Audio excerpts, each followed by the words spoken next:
Welcome to the Empowerment Zone, brought to you by South Dade NAACP, where we share trustworthy information, uplift local voices, and connect you to the resources and pathways that support thriving, one conversation, one connection, and one action at a time. It is where South Miami-Dade listens, learns, and leads. And welcome to this episode of the Empowerment Zone. I'm your host, Harold Ford, and today we have a special guest, our county mayor. It's Mayor Cava. Thank you for coming out. Wonderful to be with you, Dr. Ford. And we're going to get right into it because everybody knows you, but they don't know how you think sometimes. So we want to make sure that we get Happy to share access to your insight.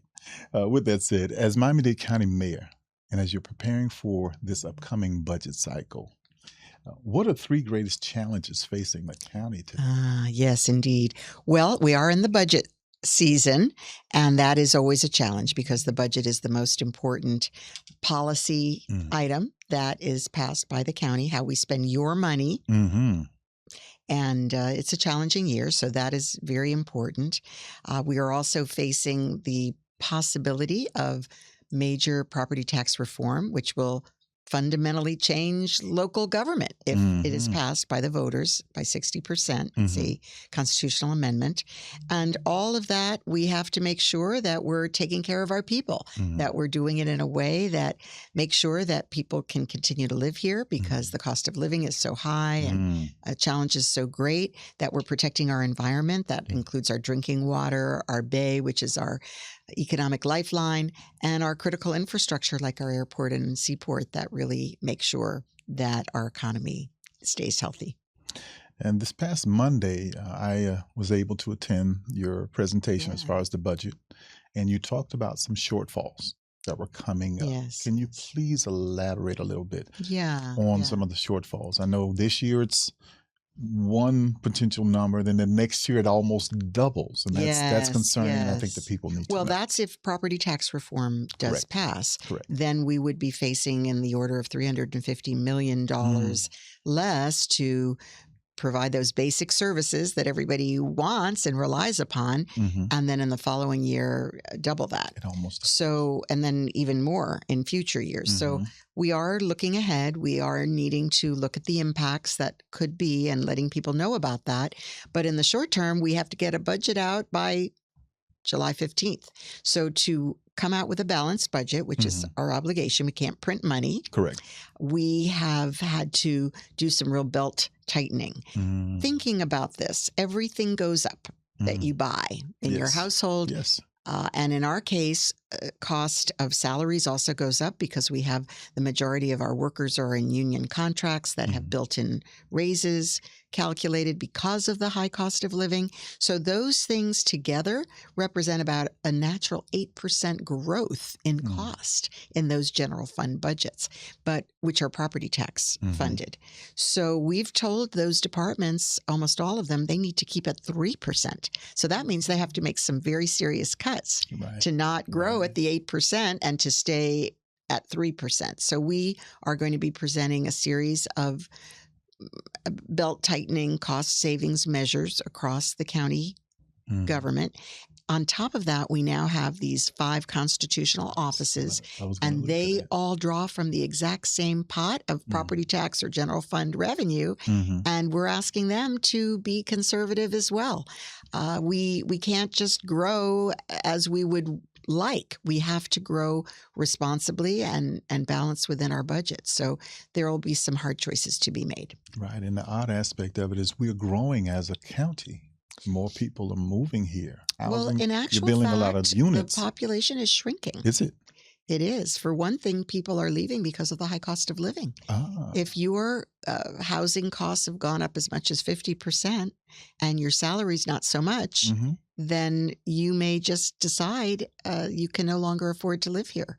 And certainly for our young people starting out, people who don't already have housing costs baked in and they own their home and whatnot, or even the high cost of insurance. These things are really driving the cost of living. And so people have been voting. We also don't have as many people moving here based on, for example, overseas We Mm. are a 54% foreign-born county, Okay. but we have new restrictions Mhm. on immigration that is also affecting the movement here. We do have people moving from the north, from the West Coast, and so on. In many cases, avoiding high taxes Mhm. because we don't have the same high taxes that they have Gotcha. in some of those Gotcha. places. But that is really not adding up to continued growth. And because we don't have sales tax, excuse me, we don't have income Income tax tax. in Florida, we're sort of viewed as a bit of a tax haven. Mhm. And we do have people moving in for that purpose, but those are people often with more disposable income that Correct. also drives up the cost of housing and other expenses. Right. But and it also creates an interesting dynamic because if you're saying we are declining as far Yes. as residents and people moving here, or Yes. it's slowed, but we're seeing this boom in construction. So Yes. the two Yes. It don't is very match and confusing. measure up. Yes. So it does, Well, and to that point, our property taxes are based on the growth in value of property. And because we correct. don't have income tax, pretty much we've been able to cover our costs through Mhm. growth, Right. more people moving, Right. more booming, more building. And the growth of the values of the property has slowed. Mm. So it is still increasing. It's at 5.4%, but at its high, it was 12%. Mhm. And with that, we had a cushion. And that's why we were able to reduce our property tax rate 2 years in a row. And now we have the lowest millage rate or property tax rate in 40 years in Miami-Dade County. Mm. That's awesome. Yeah, people don't That is understand that awesome. because if their property values went up, they might be paying a little bit more or staying even, but they're also realizing increased value of their property. Correct. And so with this whole property tax measure the governor is proposing, again, and the potential economic shortfall without him explaining where the That's right. revenues will be coming from or how are they going to Yeah. cover that. Yeah. One of my concerns has always been, excuse me, one of the concerns that I've always had was the economics of it. In other words, the Doesn't math add is up. not mathing. Yeah, the math is not mathing. I love that. Well, remember, the governor has spent a year at least Mhm. lobbying for this. And then in the end, he did not really favor the way the legislature passed it to put it on the ballot. So he has said that he's not going to be actively campaigning to pass it, which is an interesting new wrinkle. So it's not his proposal. His proposal would have gone even further. For example, the way it was passed, it holds education outside of those cuts. So for those of us who know that education is critically important, we can appreciate that. But apparently the governor did not want to exempt it. Interestingly, there was a lot of discussion about keeping public safety, meaning police, sheriff, steady, and that was not part of the final proposal. So you're going to see our sheriff or police, our firefighters, all of those critical public safety functions, including our correction system, all facing these drastic cuts. So in terms of what it is that people expect and need, they certainly expect public safety. But we're going to be struggling with those items if they pass, how to maintain public safety as well as maintain our roads, our transit, our animal services, our emergency management programs, our libraries, our parks. It's quite all encompassing. And as you said, there's really been no plan. They just say, oh, well, local government has enough money, so they'll figure it out. A lot of times it's conversation about reform. And a lot of times we were asking our legislators, but if you were able to give some level of input when we look at reform as far as property taxes, if that's an issue, because what I pointed out in previous discussions is people were complaining about property insurance being high. Yes. And there was a pivot to now focus on property taxes. That's so wise that you bring that up. We have long said that for homeowners, and not only homeowners, renters, because the landlords need to pay insurance, Correct. that it is the high cost of insurance and the difficulty even obtaining it that is actually a major cost driver, more so than the property tax. Yes. And yet the state has not been effective in curbing that. So our property tax costs are way beyond other places and have grown steadily. And I honestly think that legislators have been able to deflect, and despite their inability to control it, and blame it instead on local government. Right. Now, Right. you know, Miami-Dade County has the most recovered economy in the nation.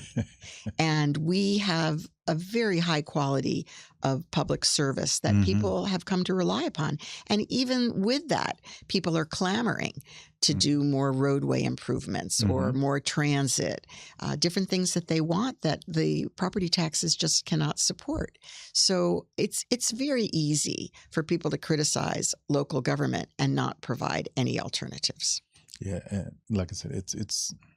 I'm surprised we're even having this conversation, Yes. but it's a necessary conversation in this Yes. day and age. Yes. When we look at what your administration has been able to do in Miami-Dade County, utilizing the resources and revenues that are available to you, when you look at the value of what we pay for and what we receive, how would you tell the family, the benefits that are there for them? Yes. Well, thank you for that and for your confidence, because your question really underscores that you do see that we have been able to achieve a lot. And I do feel very proud going into my 6th year as county mayor that we've done a lot, and we focused on building an economy that works for everyone, shoring up our infrastructure, which is long-term so critically important, doing it while being fiscally responsible and efficient. And we've been able to, for example, save a lot of money this year towards what would otherwise be a shortfall next year. And we're also reducing our risk and being more resilient through investments in things like septic to sewer conversion, because we can't have overflowing septic tanks to pollute our waterways and so on. As well as we're one of the safest places on the planet, really. I'm going to give you just a few figures here. Talk to me. We are considered one of the safest metropolitan communities in the nation, and that was true when the police reported to me, and it's continued now that we have an independently elected sheriff. We're number 1 in the country for new small business openings. You might be surprised to know that. I addressed the affordability crisis, the housing needs particularly, in 2022, and said it was a crisis. And since then, we've built over 10,000 new units of workforce and affordable, and we've got over 18,000 units in the pipeline. That's really an extraordinary figure. And we, as I said, we have the lowest tax rate in 40 years. So we've done all of these things. Oh, and a $14 billion investment in our airport, which is not only the top economic driver in Miami-Dade County and accounting for almost 1 billion jobs, but also in the state. It's the major economic driver for the entire state of Florida. Wow. So those are a few of the things. And we are a $13 billion operation. But a lot of that is what we call proprietary: airport, seaport, building, currently fire, libraries. Those dollars stay in those departments. And then we also use property taxes to pay for the things that are not covered by dedicated revenue sources. Wow. And see, I think about, the work that you've done, and I'm looking at what, if we look at the mayor of New York City, Zohran Mamdani, and what he inherited versus what he was able to accomplish in less than 6 months with just a small 2% property tax on second homes. Yes, and that's an interesting he had a $12 billion shortfall, and he's balanced that, which now he has a surplus. So this idea of taxing second homes has come up before at the commission. And, it might be time that they'd have to look at it. We'd have to look at it again. We don't currently have that here. Wow. Okay. But you've been able to, like I said, masterfully do what you do. Yes, I think we've been able to live within our means, but we have had substantial belt tightening. And look, there will be some pain in this year's proposed budget. We are looking at cutting back some transit routes. We're looking back, at some efficiencies that might mean not quite the same level of attention in some regards, but we do believe that if our formula is followed for the cuts that we think are needed, and not really cuts, say, to jobs, like we're eliminating vacancies that have been vacant for a while, but we need our constitutional offices to belt tighten too, because a number of them have requested way beyond the percentage that we are holding ourselves to in general government. That's going to be a challenge. It will be a challenge. Yeah, but we trust you in the process. Let's have the conversation about data centers. I know that's been a new thing, a new topic of discussion. I think what brought it about, not only as far as national discussion, but there's some discussions about the recent, one that I think it was in Westview that was approved. And I know that, as far as the approval process, the commissioners did what they did to approve it. But what I'm concerned about is how things are being presented to you all for consideration. Yes. And not all of the information, from what I'm learning, was not presented to you all before that final vote was made. And so I don't know what right now Miami-Dade County's push forward as it relates to data centers, their approval, disapproval, in between, or what other measures are being taken to make sure accountability, and this is really where it falls on, accountability of those entities that want to have those data centers here locally. Yes. Yeah, because I'm always thinking about the environmental harm, the cost of, or it increases the demand on our utilities, which then once that demand is increased, it causes prices to go up. So if you can talk a little bit about data centers, what's going on in that area that you are aware of. And so first, I just want to make clear to the listeners here that I don't vote on items. Correct. Right? So I can veto, but I don't vote. And to my knowledge, that Iron Mountain is the project, is the only one that's gone to the board for approval. And it came through an incentives program that's managed by the Beacon Council, which is an economic development agency independent of the county. And it comes in, typically, any of those projects with incentives come as confidential projects. So it does make it a challenge for public awareness. And it does because of trade secret type issues.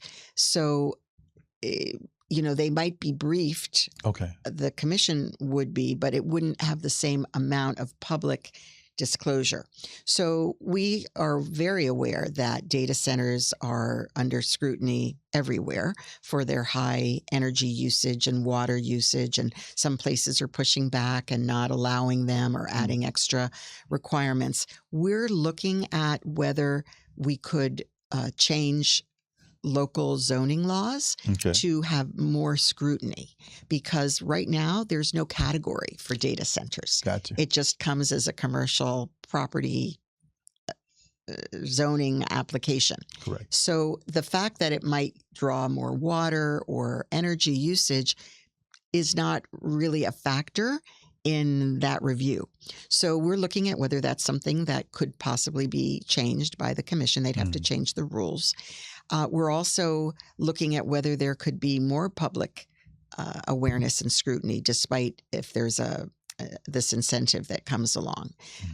There was state law that was passed that I think is good law that does require review, a higher review, but it's for very large data centers. For example, this one, Iron Mountain, would not have qualified. I believe it has to be more than 15 acres.